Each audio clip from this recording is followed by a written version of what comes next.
Vegetable Lentil Soup. Ready in 15 minutes. Calories 220 per serving. Protein 12 grams per serving. Read ingredients before you start carefully. Heat olive oil in a pot. Add onion, garlic, carrot, and celery. Cook for 3 to 4 minutes. Add tomato and red lentils. Pour in the vegetable broth. Simmer for 20 to 25 minutes until the lentils are soft. Season with salt and black pepper. Garnish with fresh parsley and serve warm. Benefits: high in protein, rich in fiber, low in calories, keeps you full longer.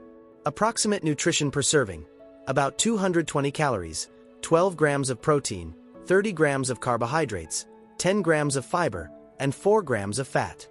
If you enjoyed this video, please like, share, and subscribe for more easy, healthy, and delicious recipes every day.